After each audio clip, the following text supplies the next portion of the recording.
Boker Tov. Today's daf is Nedarim Daf Samachas, Nedarim 68. Today's daf yomi, we're continuing our discussion from yesterday about a husband and a father having the ability to annul a vow. That the Psukim in the Torah are very explicit that a husband has the right to annul the vow of his wife on the day he hears the vow, and also a father has the right to annul his daughter's vow on the day he hears the vow. But that's when they're completely in the rishus, when she's either completely married or she's completely unmarried. She's a minor in the home of her father. What about in the state of an arusa? What about when she is betrothed? Simply betrothed. She's a nara murasa, that she is not yet an adult. She's also no longer a complete minor. She's in the stage between 12 and 12 and a half years old, which is the stage of called the Nara, and she's betrothed. So she's partially in her husband's household, and she's partially still in her father's household. So what's the source for the law of the Mishnah that the father and the husband can annul the vow together? So the Gemara on yesterday's daf on Samal Zayin had said that the source for this is based upon the pasuk. The pasuk states, "B'mayo siela ish undareh," that Rava or Rabba, depending on the girsa, had said that the source is based upon the fact "B'mayo siela ish undareh," that the hayo implies this is a language of kedushin, betrothal, and also says v'im, so it was related to the previous verse. So therefore, she's still in her father's domain, and she's still betrothed to the husband. So therefore, the Gemara Rav had said that that's the source for this idea that the husband and the father can annul her vow together. In today's daf yomi, the Gemara says that there's another source for this idea that when she's a nara murasa, the husband and the father can annul the daf together, can annul her vows together on the same day. The Bei Rabbi Yishmael Tana, he says it's based upon the fact that the pasuk says, also in that same inyan, Bein Ishli Ishto, Bein Avo Bito, that these are the laws that God commanded Moshe, Bein Ishli Ishto, that relate to a husband and a wife, and Bein Avo Bito, and a father and a daughter. Binu Rao, while she is Binu Rao Beis Aviyah. So what is the status of somebody how can we have a Nara who's in her father's home? And it's also related also is a concept of a husband and a wife. So there, from here, it's obvious. So from here, the Gemara says this is the source for the idea that the father and the husband together can annul her vow. So Gemara says, and according to the Academy of Rabbi Yishmael, that says that the source for the idea that the father and the husband can annul the vow together. If that's the case, what does he do? What does the Academy of Rabbi Yishmael do with the verse that Rava cited? What do they do with that pasuk? So the Gemara explains, no, so that's used to teach us another din of Rava, a very, very important din, which we have not yet gotten to in our Gemara, in our parak, but which we will be spending time on, and that's the law that's coming up. So what is that law? So that is teaching us the other din of K'idach the Rava. So the Ram tells us the Amar Kaman, God willing, Bezras Hashem Yisparach, we're going to get to this on Daf Ayin. Makish Kod Me'avaya Shniya Kod Me'avaya Rishona. It's going to tell us this law that just like the father, before she's betrothed, he has the right to completely annul her vows by herself. So too, after this betrothal, if this betrothal is terminated, the father will also have the right to annul the vow completely. So, meaning to say that so that's what the Ran says, and this is going to be. And this is the din of Nisrok now. What's the din of Nisrok? Now we're going to get to that, God willing, on Ayam and Aleph, that if the husband dies and he has the right, while they're both betrothed, the husband and the father have the right to annul the vow together. But let's say the husband dies. So then we have the din of Nisrok now, that the power that the husband has to annul the vow together with the father, that power transfers to the father completely. Meaning to say, after the aros, the fiance dies, the father can annul it by himself. And Rava said, whereas if the father dies, the husband doesn't have the right. So the Rava says the source for this law is from this pasuk of Nedarim Marasa, which is the Rava says the source for this law is from that which it says ish. So basically, the Tana Beir Shmuel is using this pasuk of ish to teach us this law, that the other law that Rava taught. So that's how the Tana Beir Shmuel learns from this pasuk. They don't say ish to teach us that the husband and the father can annul the vow together. They say it's to teach us this law of Nisrokna, that if the husband dies, all of his rights get transferred that day to the father, and the father can annul it by himself. So the Gemara says, well, if that's the case, Hai Tan Beir Shmuel, the Rava Hai Tan Beir Shmuel, my Avidlei. What does Rava do with this verse of the Tan Beir Shmuel, meaning to say, Binu Ra Beisavia, that Rava learns out the din of the father and the husband being able to annul together from the pasuk of V'mayosi el ish. So therefore, what does he do with this pasuk of Ben ish leishto ben avol b'to b'nu ra beisavia, which Tana Beir Shmuel says teaches us the father and husband can annul together? What does Rava do with that pasuk? So the Gemara says, Mi ba'ale lomar shabal mefer nedarim shebeino abeina, is to teach us that the husband can annul those vows that are between him and her. That the husband's right to annul the vows is limited to two areas: the areas of Inoi Nefesh, where it's something that she's causing herself pain, and also the areas between him and her. And so that the Tana Beir Shmuel learns out from this pasuk of Ben Ishli Shto Ben Avro Bito, that he only has the right to annul the vows that are between him and her and that cause her pain. What about the father? Does the father have the right to annul all her vows, or just the vows that relate between him and her and cause her pain? That's a dispute amongst the Rishonim. So now the Gemara asks the fundamental question: when we say the father and the husband have the right to annul the vows together when she is murasa, when she is betrothed, what's the nature of the annulment of the vow that each of them does? Do we say Baal Megas Gayez or Miklash Kolish? Do we say the husband cuts the vow completely, meaning to say he cuts it completely, so the vow is terminated? So the husband comes with his half. There's 100%, and the husband comes and cuts it completely, knocks it down to 50%. Do we say that's what's going on, or do we say Miklash Kolish? So, or do we say that the husband doesn't cut it completely, he just weakens the vow, he depresses the vow, he makes it less potent until the father comes along and completely knocks it out? By the way, the Gemara is asking this question about the husband, but the Ran says it could equally be asked about the father. What's the nature of each of their termination of the vow? So the Gemara says, so what's the nature of their question? Kigon, we're talking about a situation, the Nadra Mitrain Zaytin, where she took a vow from 2 olives. She says, I'm not going to eat 2 olives. So this is a vow of Inoi Nefesh. She's not going to eat 2 olives. Vishama Arus, and her betrothed heard about it. Veheferla, and she ate it. Veheferla, and he revoked it. Va'achal tanun, and then after he revoked it, she ate it. So basically, what's the question? Megas Gaius. So if we say he's severing the vow completely, well then she's still eating an olive. She's still eating 1 olive, which is completely prohibited. And so therefore, Lakaya, she's going to get the lashes because he's eating a vow that's completely prohibited. But if we say all he's doing is he's not severing it completely, he's depressing. So the whole nature of the vow is just half as potent. It's still going to remain prohibited, but now it's prohibited, but not as powerfully prohibited. And it's like we have in the last chapter of Maseches Yuma. This is called the concept of Chatzi Shiur, where you have half of the prohibition. So it's still prohibited, but the nature of the prohibition is less potent.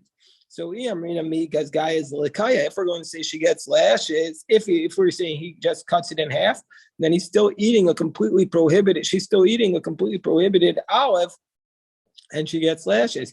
But Miklash Kolish, but if we're saying that it's just depressing it, but it's all there, but it's less powerful, Isur ba'al. So then we're going to say it's just prohibited in general. So and it's not a prohibition where you get lashes. So the Gemara says, "My, what's the answer?" Tashma. So the Gemara says, let's try and bring a proof from the Machokas Tanaim, which we're going to get to, which we had just referred to a little bit before. We're going to say in the Mishnah Daf Ayin that we know that again that the father and the husband can annul her vow together. But let's say the father dies, then on the day she makes the vow, then the reshus of the father, the right of the father to annul the vow, is not going to be transferred to the father. We say lo nisrok. No, the power of the father is not transferred to the husband, and so therefore that vow cannot be annulled by the husband, because he only has half the power, because he can only do this annulment with the shutfus, with the partnership of the father. But if the husband dies, then we say nisrokna, that the power is transferred from the domain of the husband to the father, and the father can annul everything. And so now the Bryce is going to discuss that when do we say this principle? When do we say in a situation where the husband dies, the reshus is transferred to the father? When do we say this? When do we say that if the husband dies, the reshus is transferred to the father? Bizman shelo shama habal kodem sheyamus, o sheshama v'shasak, o sheshama v'hefer, umeis bo bayom.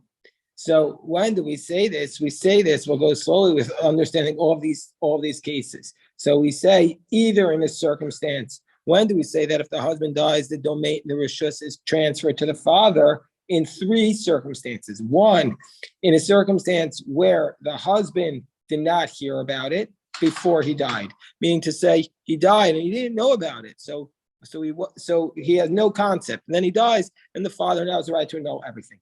Or the husband heard about it, but he was quiet. He didn't say anything, and he died on that same day. Again, the domain is transferred to the father. Osha Shama, or the husband heard about the vow, vehefer, and he revoked it. He rejected the vow, umeispo bayom, and then he dies on that same day. So in all three cases, we're going to say the husband's rights are transferred to the father if he didn't hear about it, or if he heard about it and he was silent, or if he heard about it and he actually rejected it. So now he's dead. The father can annul everything in those three cases. Zui sheshaninu. Those are the cases where we learned in the Mishnah on Davayin Mesa Baal Nisrok Nemishuslav, that if the husband dies, the father gets all the permission to annul the vow on his own. But we're on the top of Samaches on the base, Aval Im Shama V'Kiyim. Let's say the husband heard it and he upheld the vow. Let's say the husband heard it and he says, I'm making, meaning Hakim, he says, I'm making this neder. I say this neder is valid.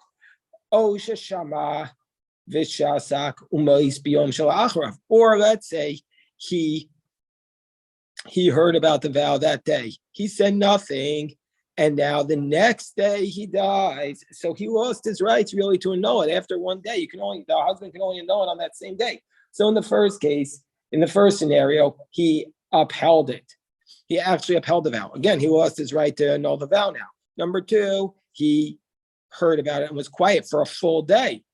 Or Ein Yachol Hafer. Now the father has no right to annul the vow because he has exercised, because the husband has exercised his rights to not annul the vow. And so therefore the father no longer has the right to take over the husband's rights to annul the vow. We're on the top of 68b. So that's the case where we say, under the first three cases, we say the father has the right to annul the husband's share of the vow. And in the second case, we say In the second two cases, we say the father doesn't. The first three cases, the husband didn't exercise any of his rights. They didn't come to him. But in the latter two cases, the husband had the opportunity and he actively or consciously did not enforce his rights. So now those are the first two cases. And now the Gemara tells the Bryce is saying in other circumstances where the rights do not transfer to the husband. Let's say Shama Avia. Let's say the father heard the vow, Vehefer La, and the father hears the vow of his daughter, and on that same day he rejects the vow. V'lo is speak Baal Shmoa, but the husband didn't yet hear the vow. Ad Shemesa Av, meaning to say you have the right until you hear it. On that day that he hears it, he has the right to annul the vow. So the father hears the vow, he rejects it, but the husband hasn't heard it yet. And now the father has died. Zui Sheshaninu Mesa Av Nisrakna Rishus Labal. This is what we learned in the Mishnah on Daf Ayin, that when the father dies, the rights don't get transferred to the husband. So even though the father has annulled the vow, since the husband did not yet hear about it, and when the father now the father is dead, the father's rights, the father's annulment does not get transferred to the husband, and so therefore the husband cannot annul the vow anymore. He's only coming in with a 50%, and he can't annul it. What about a third circumstance? The Bryce is going to tell us a third circumstance where the husband's rights are transferred to the father. Let's say Shama Bala. Let's say the husband does hear about the vow. The husband hears the vow, and he rejects the vow. He cancels the vow. She vows she's not going to drink wine. He cancels the vow. The father doesn't hear about the vow she made until the husband dies. So the husband hears about the vow, he annuls it, then he dies. Now the father hears about it. This is what we learned. This fits into that category that once the husband dies, the permission passes to the father. This case is according to everyone, and even though the annulment of the husband really gets canceled with his death, nevertheless, the father can come here now and annul everything because he has the full rights at this point. So even though if the father had died and then the husband hears about it, the husband can't annul it. But if the husband had died after he rejected it, the father can annul it. And now we come to the fourth case about which there's a dispute. So Shama Bala, let's say the husband hears about the vow, the Hefer law, and he annuls the vow. So again, what are we talking about? The husband hears about the vow and he annuls it. Now the father doesn't hear about anything until Ad Shemes. So basically, the husband has heard the vow and he's rejected the vow, and the father hasn't heard anything, and now the father has died. The husband can still not annul this vow because the husband only has the right to annul the vow while they are in a state of betrothal if he has shutfis, if he has a partnership with the father and not by himself. So even though the father didn't hear about it, and even though the father died before he heard about it, nevertheless, the husband still can't annul it because he can only annul it with shutfis, with a partnership. Now we come to the case where there's a dispute. Shama Avia Vehefer La. Let's say the father heard about it and he rejected it. Let's say the father heard about it and he rejected it. So the father heard about it and he rejected it. And the father and the husband only hears about it after the father has died. Choser ha'av u'mefer under those circumstances, so what's the case? Shama via the father hears about it and rejects it. V'lo speak about shmoa ad shemes, and the husband did not hear about it until such time as he died. Meaning to say he didn't hear about it before dying, so he died before he heard about it. Chozer av, then the father can come back after the husband died, umefer chalko shabal, and he can annul the portion of the husband. Amar Rabbi Nasan, this dispute, this position at the end, that under that last case, that if the father hears about it and it rejects it, and the husband didn't hear about it, the father can reject a portion of the husband. That's the position of Beis Shammai. Beis Hillel says, Ein Yochol Hafer. Beis Hillel says, no, under that circumstance, the father cannot just annul the portion of the husband after his death. Why? Because when do we say the law of Nisrokna Rishus La'av? The only time that we could say this law of Nisrokna is if it was that the husband's rights get transferred to the father. That's only if the vow was in its complete potency, if it had not been diminished at all. And so since at this point the father has already annulled his half of the vow, so therefore the whole vow is weakened. And since the whole vow is weakened when the husband dies, therefore the vow is not going to be considered as chashuv, as important to really bequeath it to the father, because it's considered weak, it's kolish. And so therefore at that point Beis Hillel is going to say the father cannot just annul his half, at the half of the father, whereas Beis Shammai says that the annulment of the father did not completely weaken the vow. It allowed his half completely, but the half of the second half remained completely in the domain of the husband, and so therefore that was not weakened. And so therefore, according to Beis Shammai, the father can just annul his half at that point. So this is the dispute. So Shema Mina, we see from here that according to Beis Hillel, we say the answer is Miklash Kalish, or according to Beis Shammai, we're going to say Megas Gayas. According to Beis Shammai, it completely terminates it, and that's why the father has the right to annul the vow of the husband. Whereas Beis Hillel says, no, it's just Miklash Kalish, therefore it doesn't have the right, he doesn't have the right to annul the vow. So